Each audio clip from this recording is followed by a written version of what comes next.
लोकसभेच्या निवडणुकीच्या संदर्भात या ठिकाणी मला एकच सांगायचं आहे। रिपब्लिकन सेनेचे सरसेनानी माननीय आनंदराज आंबेडकर साहेब यांच्या आदेशान्वये या ठिकाणी संपूर्ण महाराष्ट्रामध्ये वंचित बहुजन आघाडीच्या सर्व उमेदवारांना या ठिकाणी पाठिंबा देण्यात आलेला आहे। म्हणून मी रिपब्लिकन सेनेचा मराठवाडा उपाध्यक्ष या नात्याने मी नांदेड लोकसभा मतदारसंघातील सर्व जनतेला आवाहन करतो की नांदेड लोकसभा मतदारसंघाचे वंचित बहुजन आघाडीचे अधिकृत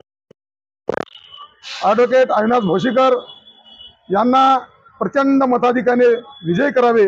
आणि या इथल्या प्रस्थापितांना या ठिकाणी पराभूत करून वंचित बहुजन आघाडीचाच खासदार या नांदेड जिल्ह्यामध्ये निवडून आणावा असं आवाहन करतो। व तसेच लातूर लोकसभा मतदारसंघामध्ये देखील ॲडव्होकेट बाळासाहेब आंबेडकर साहेब यांनी वंचित बहुजन आघाडीचे अधिकृत उमेदवार